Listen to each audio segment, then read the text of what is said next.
Yum, yum. It's time for a tasty and refreshing snack.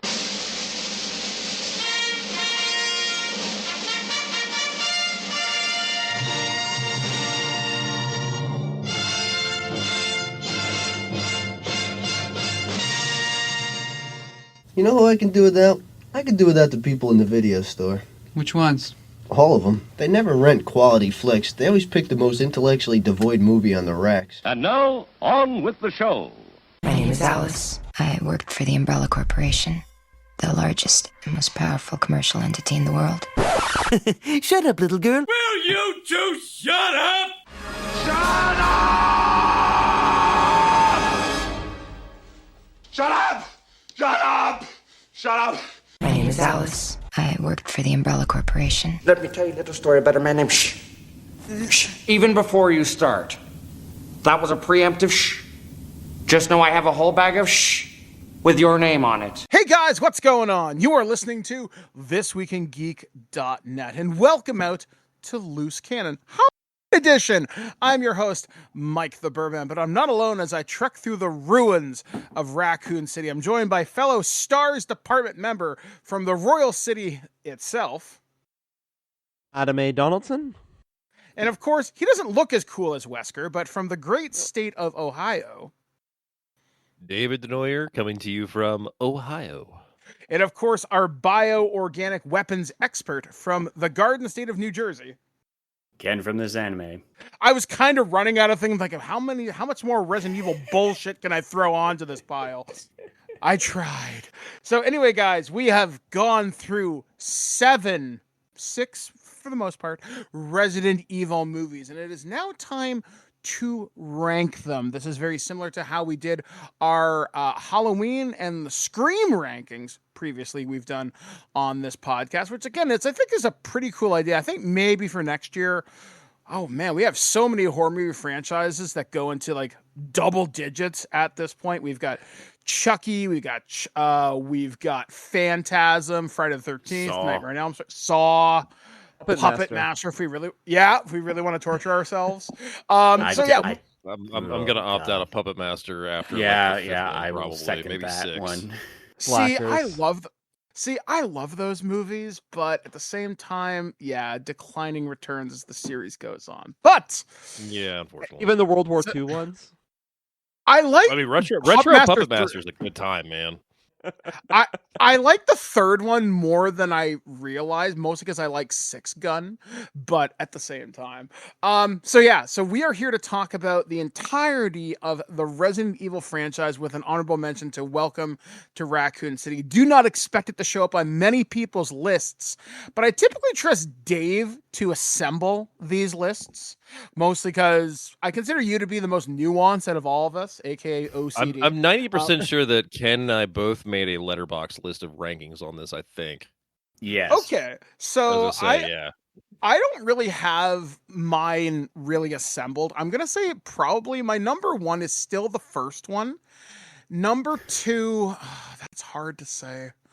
I don't know. Honestly, you guys really made a powerful case for Extinction to be better than what it was, because I remember seeing it and fucking hating it, but now that I'm looking at it through older eyes, more nuanced eyes, I'm like, you know what? It's not as bad as I thought. So Blasphemy, I'm going to have to put Apocalypse at number 2 only because of all the game references, and it feels like a cohesive bit of time has passed. Not story, but time. But number 3 definitely sits at my number 3, then everything else, it's like a hodgepodge, depends on how I feel that day. I think my lowest one would probably be Retribution, although that can swap spots with Final Chapter depending on how I feel. Afterlife grew on me once I realized if I let go of how ridiculous it is and realize it is action figures, I'm gonna have a better time. But I could also slot in Welcome to Racoon City at the number 4 spot because it tries so hard. Fails miserably, but it tried, and you, my friend, get a gold star for that. So I guess Dave and Ken, and I guess Adam, where do we sit on these movies as a whole? I guess I'm going to throw it to Dave first.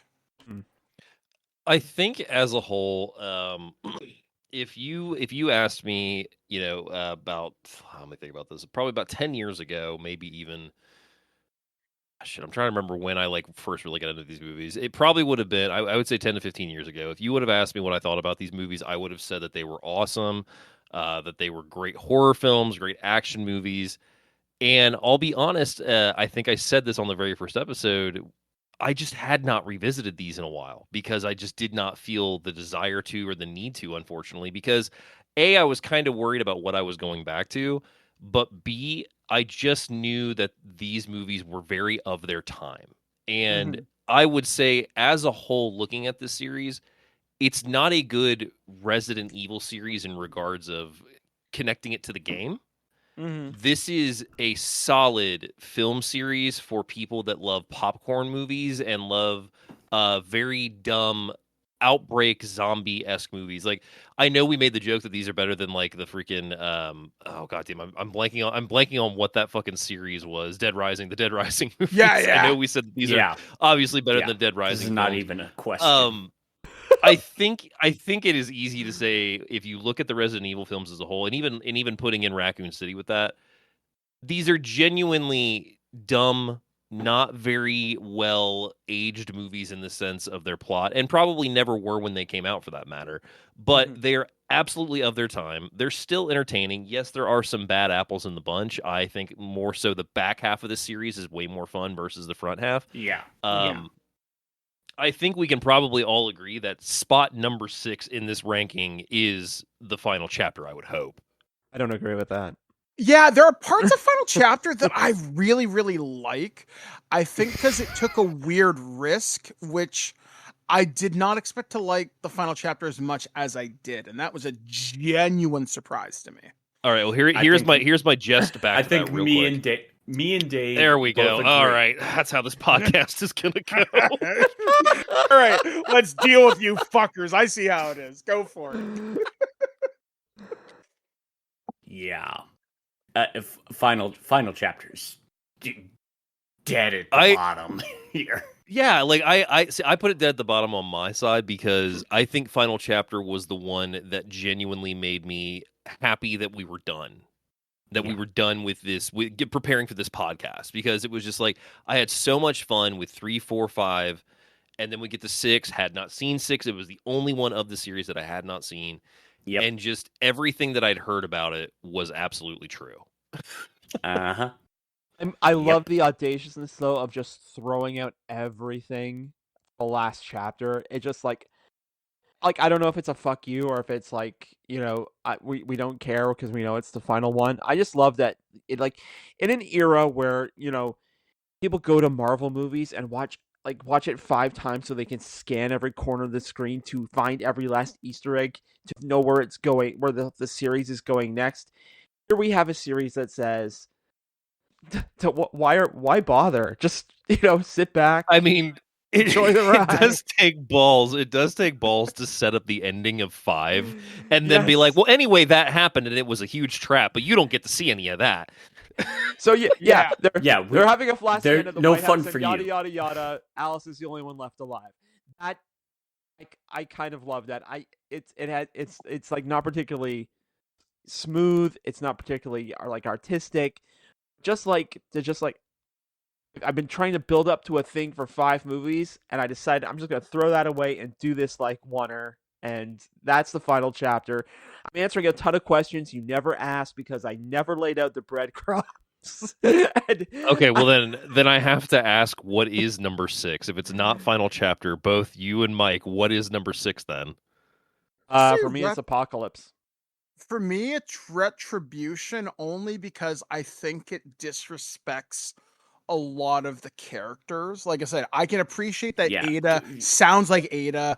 Leon looks like Leon. Barry more or less looks like Barry, but they don't behave like they should. And they're such iconic characters of the franchise. Whereas Claire gets something to actually do. Leon's there to like, hi, I'm Leon. And it sucks. And Afterlife, but Apocalypse, I can see Adam's point because that's the one that seems the least consequential in the grand Apocalypse scheme of is things. number 5 for me. I will say that. Oh, So there I you go. do Yeah. I do side with Adam on this because I think the problem with Apocalypse is that while it did up the stakes of the first movie and kind of give people what they wanted, it is such a studio notes movie. It's just a hey, here's what we thought. We noticed that it's like 40 minutes in and Alice isn't in. What if at 30 minutes she rides in and smashes through a church window on a motorcycle? Didn't that sound cool? What's that got to do with the story? Doesn't that sound cool? Here's some money. Go shoot it. Like It's so rad. That Yeah. movie feels so much just like studio notes. Yeah. I can't disagree with that.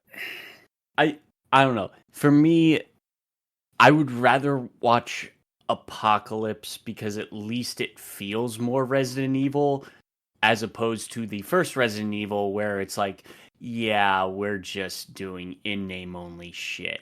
I do wonder, because again, I have no truck with the video games. I don't bring anything with the video games into this. And if that's like what you're getting at, it's kind of like this is the one that feels the most like the video games and not like the garbage that we get in this film series. Maybe that's why I don't like it. I mean, that's very well possible. Yeah, it's still at the bottom of it. It's still near the bottom. It's my number 4 because I don't know. It's just like the first one has moments where I'm like, okay, that's a pretty cool sequence, but it's in name only Resident Evil kind of stuff.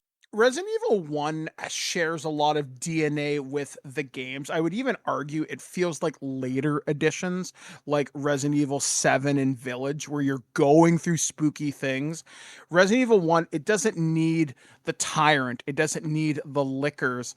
You have the zombies, you have the T-virus, and you have just enough set dressing to say, this is happening in the Resident Evil universe. So Resident Evil 1 feels like a good prequel, whereas Resident Evil Apocalypse should have been the proper start to the series because it's the fall of Racoon City. The Nemesis Project is there. He's hunting stars.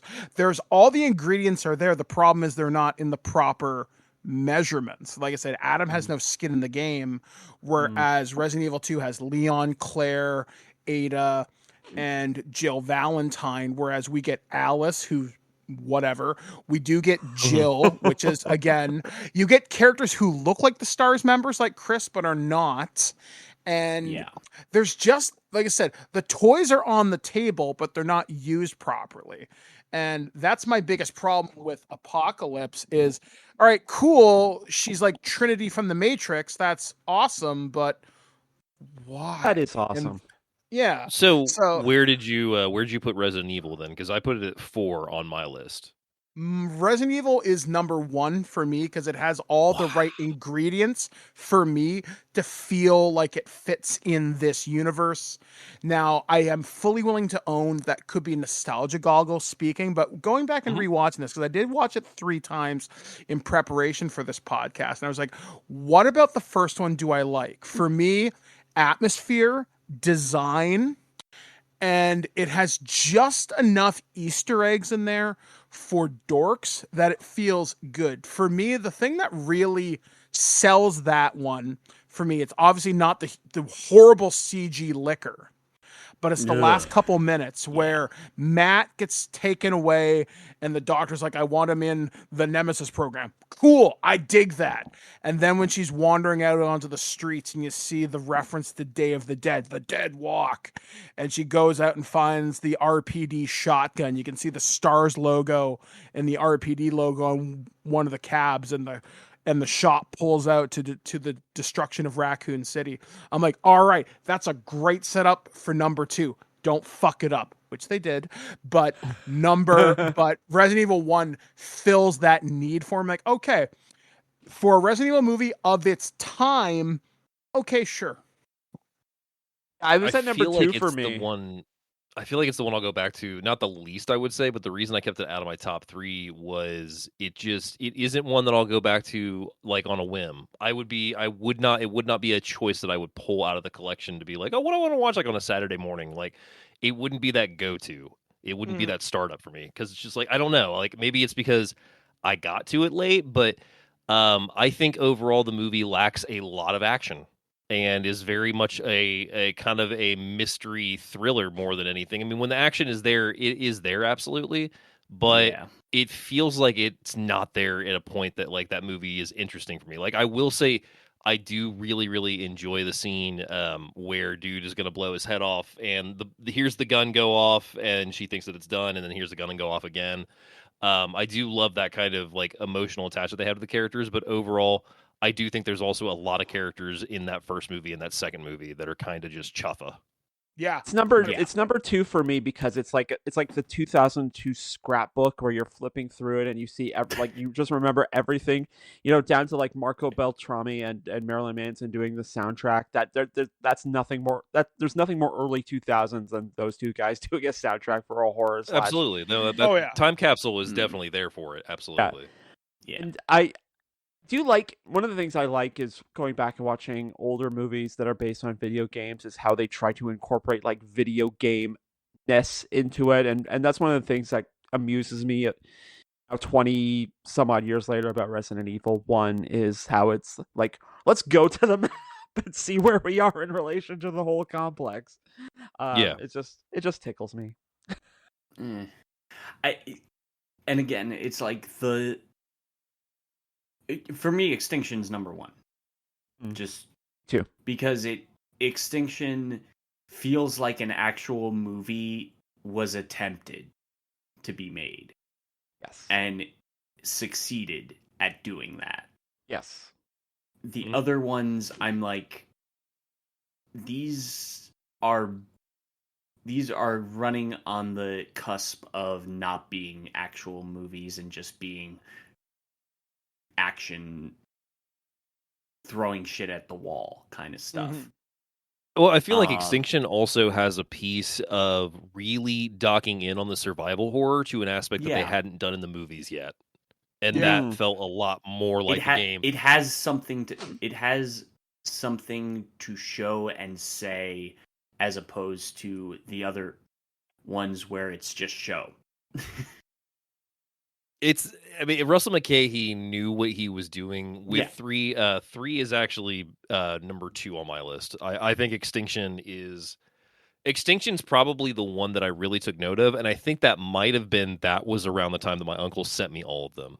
Was Extinction or Afterlife? I think it was Extinction though, and I just remember pushing play on it, having watched probably 1 and 2 like in order right before it. Probably like watched them all in a single line. And I remember Extinction just kind of grabbing me, and it was almost like whatever the origin or the lore of the previous movies was didn't matter, and that made me even more anxious, like to latch onto these characters. Yeah, I and again with Afterlife, I'm like, okay, these movies have basically beat me into submission, and I'm enjoying it in a bad movie sense. And then Retribution's like, okay, this is... I don't like it as much as Afterlife. I think Afterlife has a lot more fun action sequences, and some of the cast is genuinely entertaining, and I genuinely liked a lot of the cast. But Retribution is the same stupid fun that Afterlife is, but without the cast that I'm genuinely interested in. I put Retribution in my 3rd. Yeah. And then obviously you take those 2 films back to back and you go like, okay, these are 2 fun films in a bad movie fun film kind of sense. Apocalypse and the first one are just bad movies. See, I put Apocalypse. Apocalypse is my number 1. I'm just gonna go ahead or not Apocalypse. Afterlife. Afterlife's my number 1. Yeah, Afterlife. Apocalypse. Go ahead. Afterlife is genuinely fun to watch. Yeah. I would watch my top 3 over again easily. Like if it's on, I'll watch it, kind of thing. Afterlife is the one I think I need to give more of a chance to, because it's the one I've only seen it maybe 3 times now, grand total. And again, trying to separate myself from lore knowledge that I know and disconnect it as to what is this as a piece of fun popcorn. I'm trying really hard to divorce myself from that. And I find it extremely hard when, again, I have such a connection to the property. But there are some genuinely fun moments. Plus, I do get Chris Redfield, who's like one of the main protagonists of the game. Wentworth Miller does a really fantastic job with him, despite him doing the cool guy voice for the entire movie because reasons. But again, and one thing I will say about the Resident Evil movies, which I did not expect to come out of it, is, like I said, I've never been the biggest fan of Allie Larder, mostly because I didn't much care for her on Heroes. But the more I watch her in the Resident Evil movies, I like her more as time goes on, not because I think she's cute or anything like that. There's just something about her. I think she really gets some of the Claire isms down. Like, I feel like I'm seeing the Allison Court, who's the voice actress for the majority of Claire's career in games. I'm seeing some of that come through in her, and I think that's why I connect somewhat with some of the back half of these movies. But I will say, you guys have really sold me on 4, 5, 6 as this conversation has continued, and that was very unexpected. I think 4 is my ranking for those are 1, 2, and 3 of Afterlife, Extinction, and Retribution.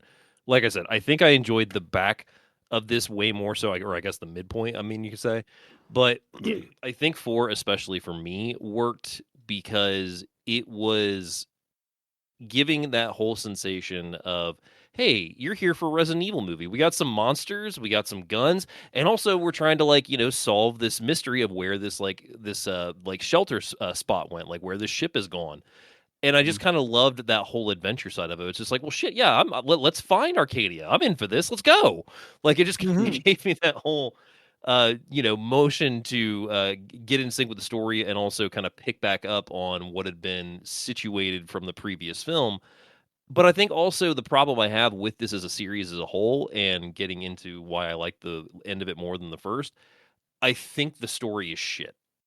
I think the story is all over the place in these movies, and I don't think really it is.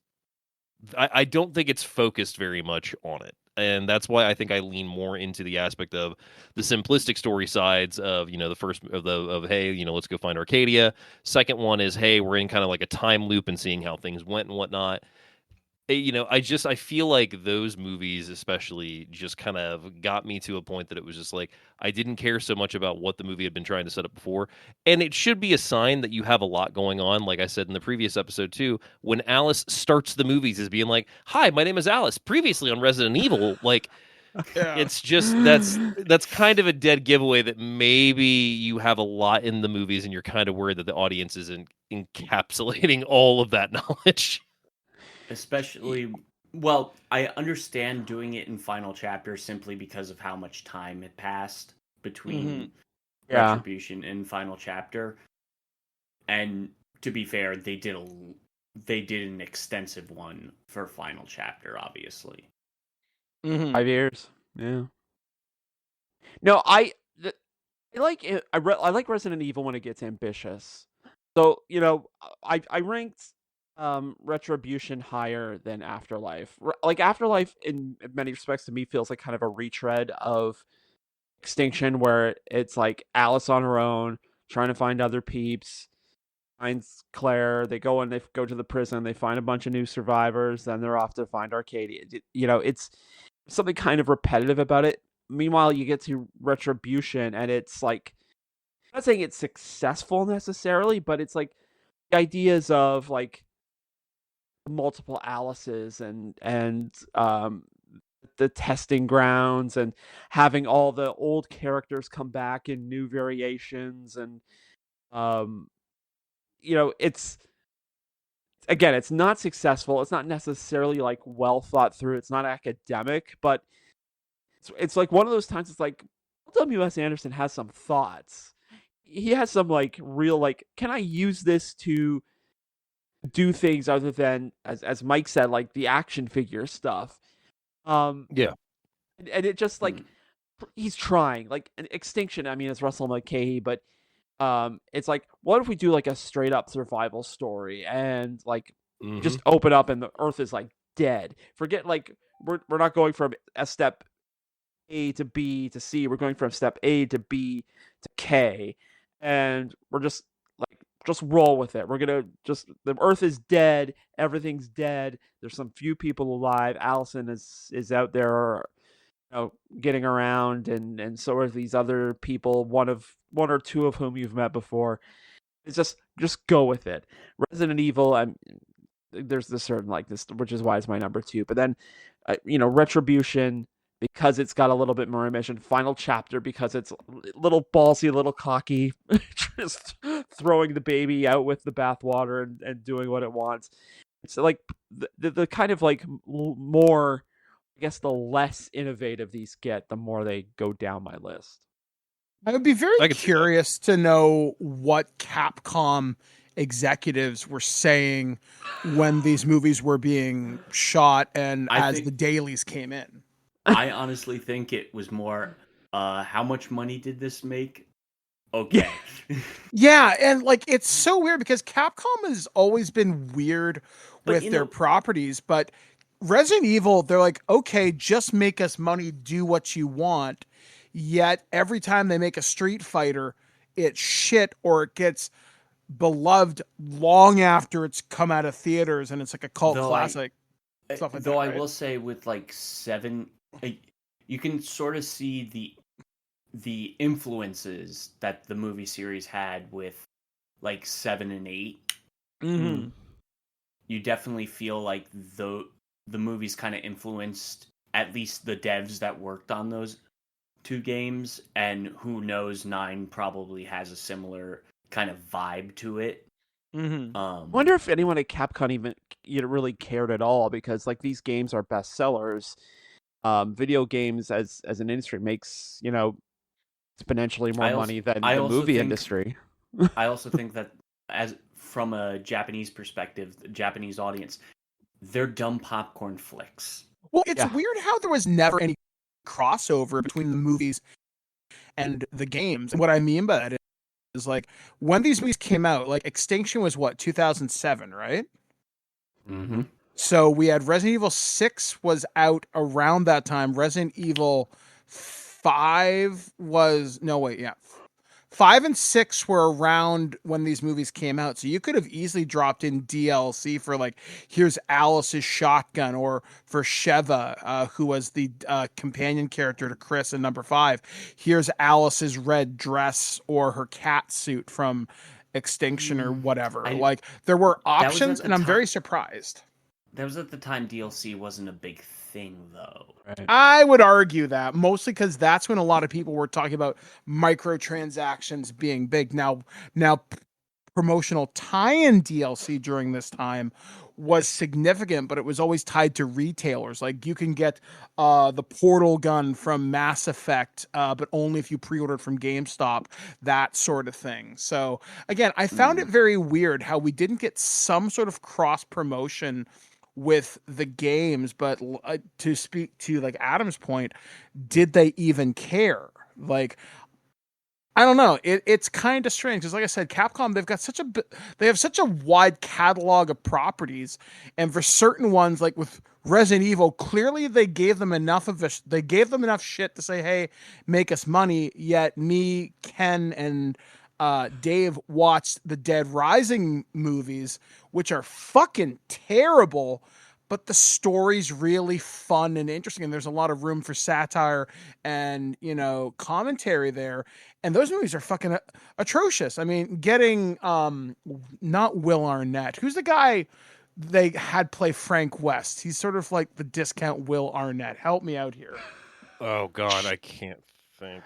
I can see is it Rob Riggle or some shit like that. Rob Riggle. That sounds right. Yeah, Rob Riggle. Yeah. And I'm thinking, He is the okay, discount Rob Arnett. He is the discount Will Arnett. Well, so I mean, I've got to ask. I mean, so who did anybody else revisit Raccoon City? Because I was going to, but I also still got to have it fresh in my brain.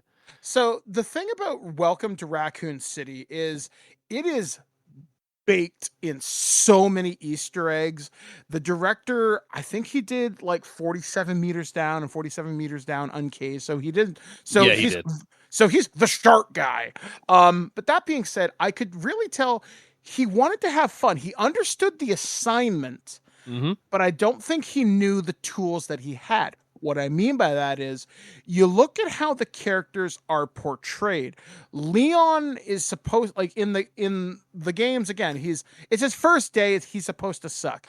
But in this one, he's virtually incompetent until he shows up with a rocket launcher in the last 2 minutes. Okay, fine, sure.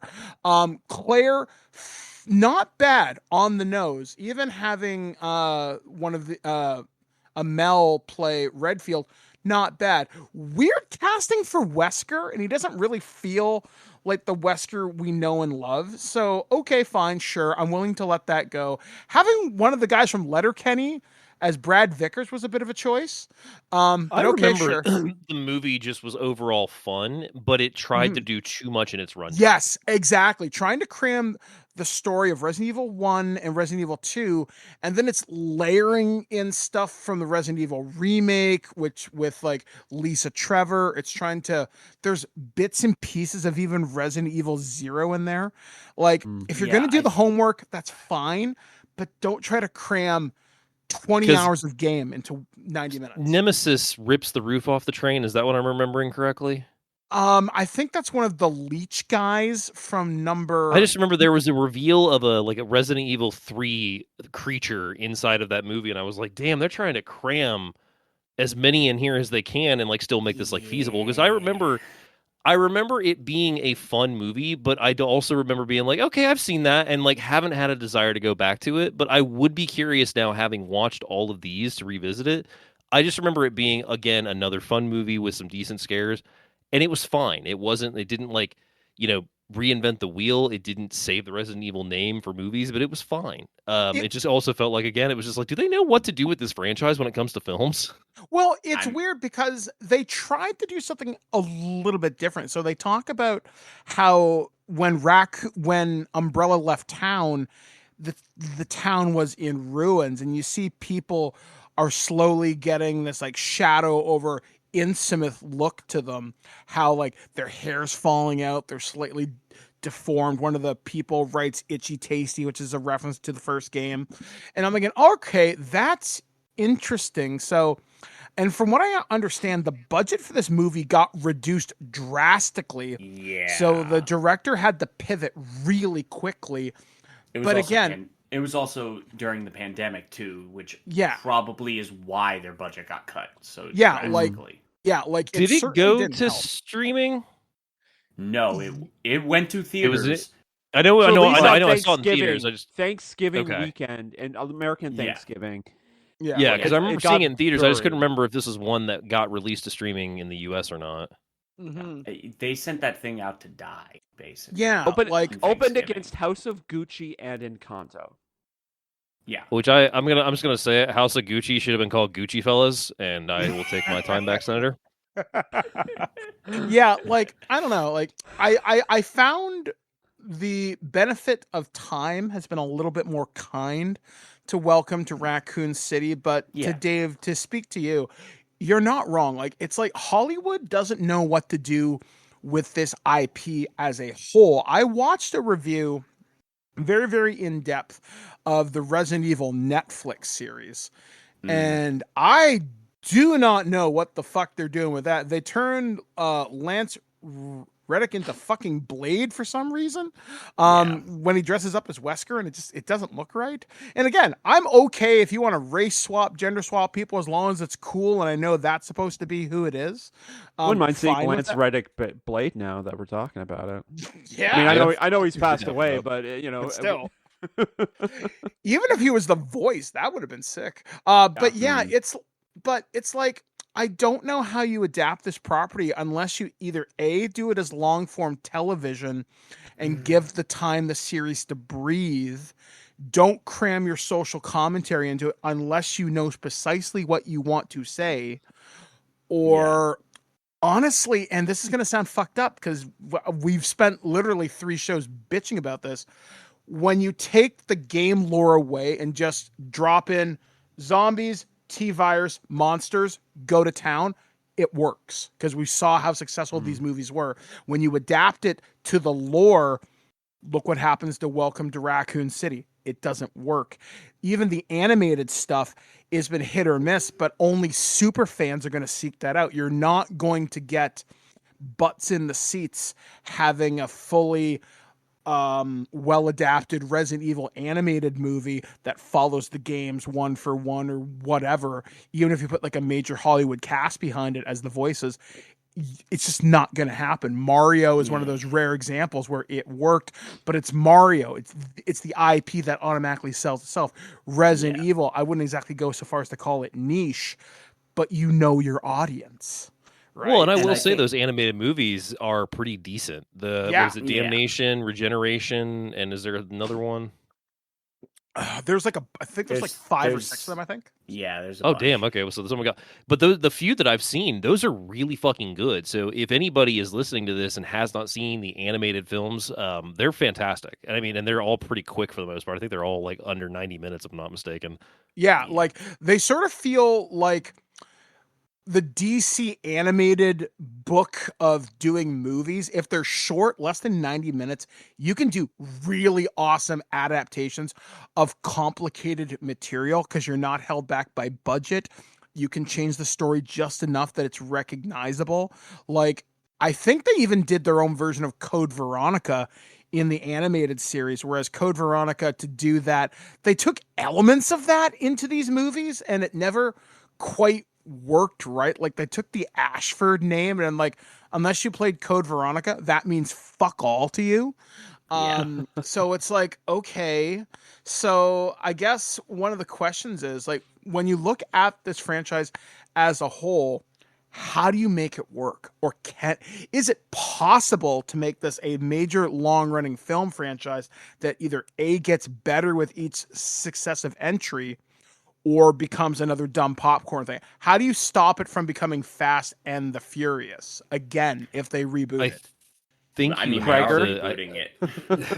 I mean, I think you just have to make it a long-term series. I don't know if you can do movies at this point. I think this might be better as a long-term series, not the Netflix one that completely crashed and burned, obviously. But I don't know. Like, I just don't know if the film side of this can actually come out anymore, because I feel like the only thing that's left now is for them to go ahead and do like a really dark version of it, and I don't think anybody's going to want that. Cregger's probably going to do. Well, and I would love that. I would love that. I would love to see that. I would love to see that that's what that is. But I mean, with his style of humor, though, I worry. I love Cregger. Yeah, I love Cregger. There is a bit of worry that can happen with that, where it's like, I think one of my favorite streamers, they equate Resident Evil to a B-movie homage. Like, the franchise as a whole is just one giant B-movie homage. I could see that. And these movies, yeah, they're very B-movie-esque, give or take. Some of her are like hit or miss, but that B-movie element of it is there. At least with this Alice saga. Wonder how much the Resident Evil movies color the brand, at least in terms of like the normies. If you're going to like Welcome to Racoon City and you're very into the video games, I understand why you're like excited, because it's like taking the lore seriously. In terms of like, I don't know what Zach Cregger has in mind. I've seen interviews with him where he's, I mean, the interviewer was... They're going to start filming early next year, so... The interviewer here was like, you're doing an IP thing now. I'm so sorry. He's like, no, I'm like genuinely excited about it. So perhaps he has some like real investment in that lore. Yeah. He's going to do something that's both cinematic and reverential to the video game itself. I think, number one, I think it's a struggle to do anything fresh and new with zombies, period. Number two is, I think, go big, go dark, go horror, go gore. Scale back on the action, like go into the survivalist stuff, make it dark. I mean, we're living in like ideal times, like just looking at the environment where massive corporations are doing anything and everything to hold on to whatever power they have. Is it really so far-fetched there'd be an evil corporation with an evil virus that turns people into monsters and they just don't care? I'm not a cynic, but because I mean, I think that's already kind of happening, sadly. Right. Yeah. So if there's like a story about like how government and the Umbrella Corporation are like conspiring to use a bioweapon that makes people into monsters and zombies, and some cops stumble onto it, and it's like an Alan J. Pakula conspiracy thing, but with like monsters in it. I think that could work very well, but I think it has to be low key. It has to lean into the horror and not so much into the action. Yeah, like I think you're right, because like if you can really make it survival horror, I think you do something good. Like if I could have Resident Evil feel a little bit like A Quiet Place, I'd be kind of into that, because one of my biggest problems with the Resident Evil movies as an action franchise is in the games, you really have to think about ammo. I'm not saying you can't kill everything, because you realistically can, but you better not miss a shot. In these movies, Alice is using fucking quarters in a shotgun. It's like, that's so badass. dumb it hurts. Yeah, it's badass and it's cool. Badass. But I'm like, no, God, you bother me, lady. But it's like that, and that sucks, because like I love action. I love these over the top things. Like hell, fucking Ken's been friends with me for years. You know, I'm Mr. fucking Die Hard. I love ridiculous action movies, but at the same time, I want you to go around the corner, and I want it to feel like The Last of Us. You're like, shit, I've got 3 shots in my 6-shot revolver, and there are 12 guys ahead of me. You want the survival horror to be adapted into a feature film. Yeah, like I want tension. I want stakes, not backflipping off of motorcycles into the church and look cool. You know what I mean? Like that bothers me, because I think part of what killed the franchise for me initially is it wasn't Resident Evil anymore. It wasn't. I'm going to give you an example, and this will mostly make sense for those of you that have played the games. When the first game boots up, Resident Evil, and it gives you this really intense, over the top, but still it sells scary, it sells dread. Whereas you get to the Resident Evil movies, it's Resident Evil, and it's fucking 90s and 2000s as shit. The only thing it needs is to be all it needs is to be double fisting Monster Energy drinks on the back of a motorcycle during the X Games with Tony Hawk playing in the background. That's all it fucking needs, and that's not Resident Evil to me. That is something that has zombies in it and shares a couple of familiar names. You know, now that we're talking about that, I think it's like it's what Dead Rising should have been. Yeah, exactly. I thought Dead Rising would go way harder. Like I think honestly, one of my questions with the whole thing is, would Resident Evil name matter to this after the third one? No, honestly, No. if they stopped it at Resident Evil Extinction, and then I don't know, like honestly, if you just kept the character, like you could change the names, and Resident Evil 4, 5, 6 would mean nothing. Like they'd be their own separate zombie trilogy. They just flipped it and just called it Evil Resident. I'd be all in for it. I'd be like, you know what? It's fine. That's creative. It's not the same thing, but it's clearly using the same characters. Evil Resident. That's cute. I'm in. They just did the Ernest thing, like Alice Goes to Arcadia or Alice Goes to Jesus. Tokyo. Or... From the files of Resident Evil. That's right. Like, and there is something to be said for that, because like the thing is, because eventually it stopped becoming the character. It stopped becoming Chris's story, Claire's, Leon's, Ada's, Barry's. It stopped becoming named characters, and it became the Alice Show featuring Resident Evil, which again, I'm fine with, but stop running in the characters from the games. Like when we go to Retribution and she runs into Ada, there's no reason for that. There is no reason for Wesker to want to rescue you. Like, I keep saying it, studio notes. This is studio notes. This is them being like, hey, we want these characters in the game, from the game in the movie. Can you please make that happen? Or actually, there probably was no please make it happen. It was a, hey, make this happen. So it was one of those, I know I keep...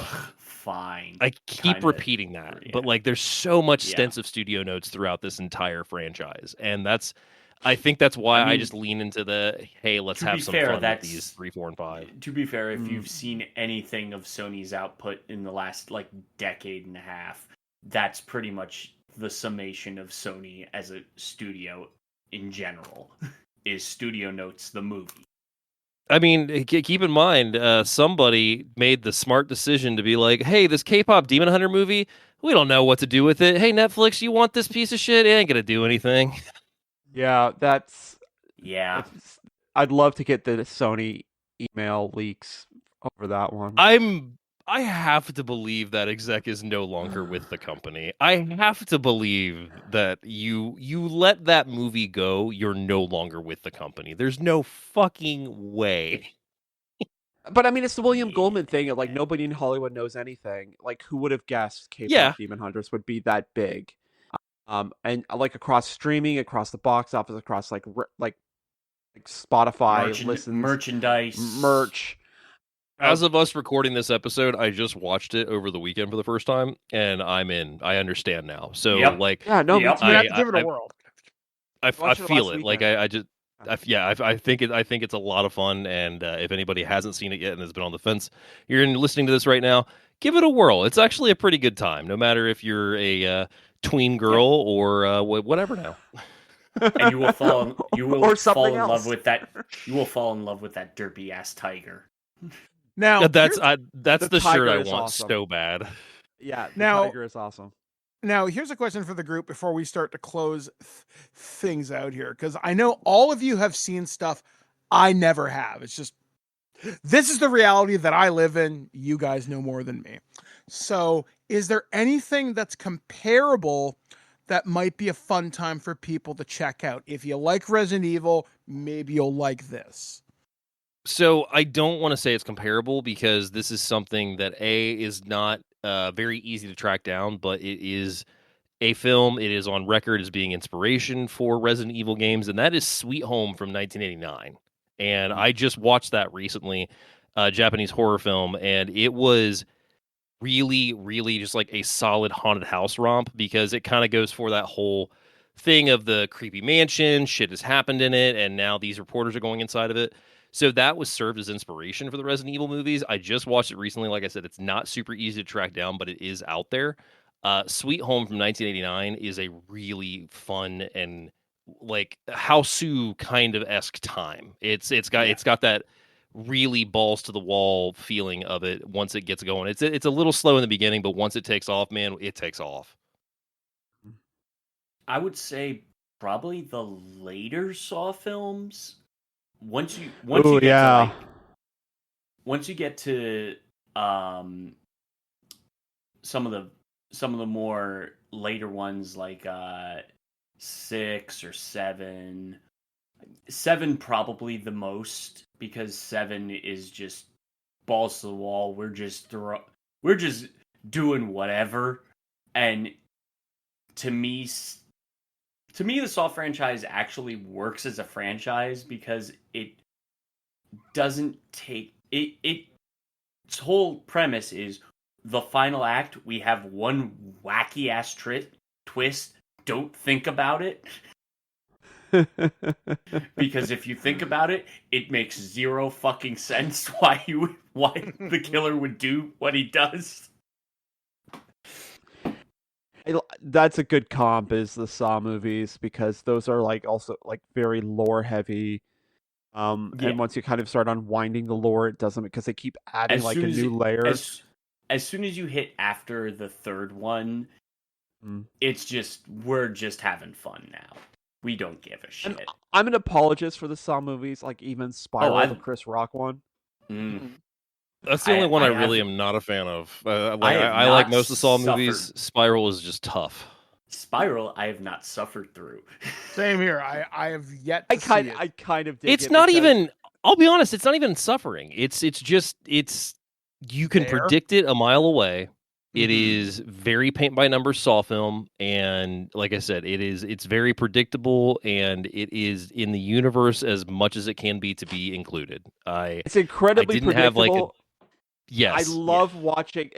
Like every Saw movie. It's shot in Toronto. It features a largely Toronto-based cast, but they've plugged in Chris Rock, Samuel L. Jackson, Marisol Nichols, and I can't remember the guy in it, Max Minghella. But just like recognizable Hollywood actors with like 3 of the 6 main cast members of Lost Girl, shot in Toronto. It's a Saw movie. Adjacent, but yeah, it's wild. This is the obvious comparison to the Resident Evil movies, but like the Underworld movies, because they're also, that would be my suggestion. Yeah, Gas Woman in Leather, lore heavy.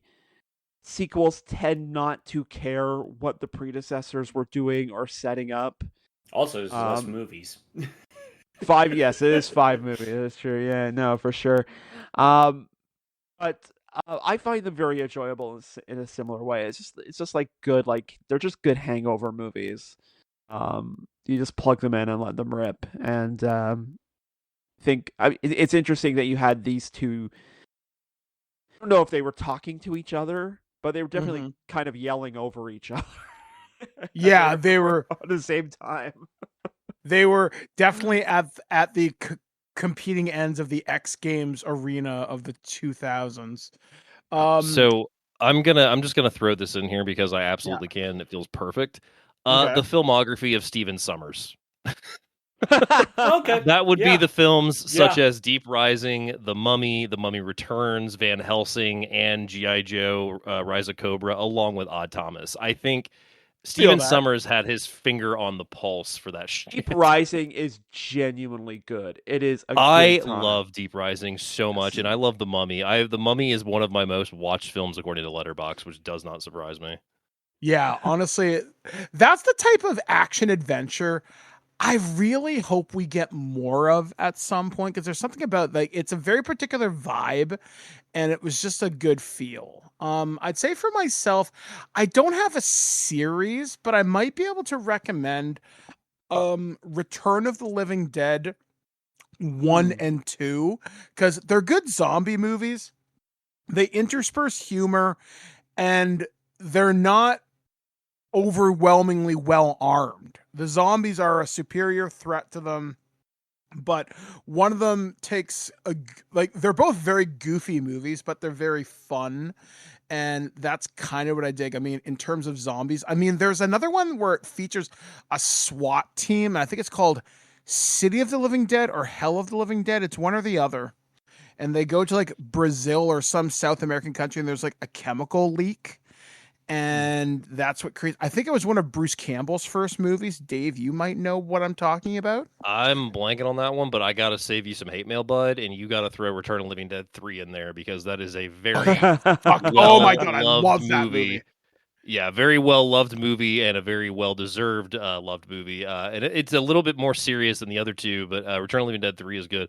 I've seen all 5 of the Return of the Living Dead movies, and I don't recommend that. So I would say just stop at 3. Yeah, honestly, 3 is one of my favorite sequels of all time. I can't remember. Was it on this podcast that I had a very deep discussion about this?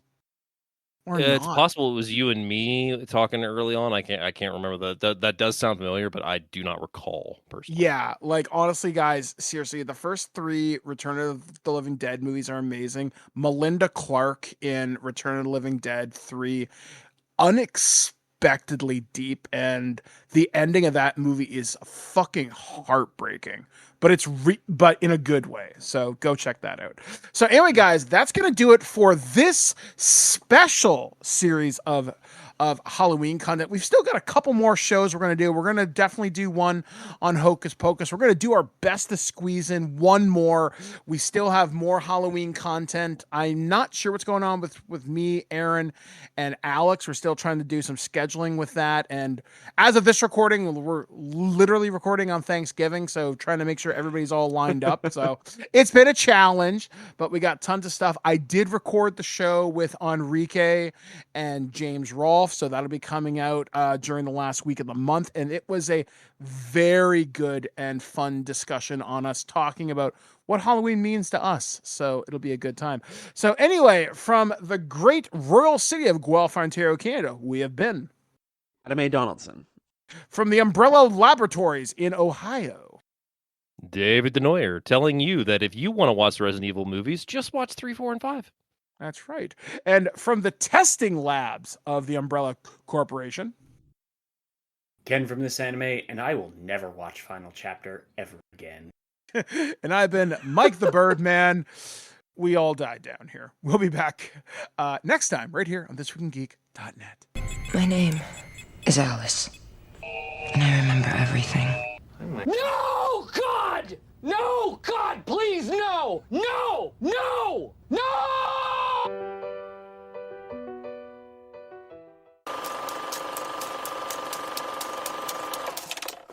Are either one of these any good? Sir, What? are either one of these any good? I don't watch movies. Quick, change the channel.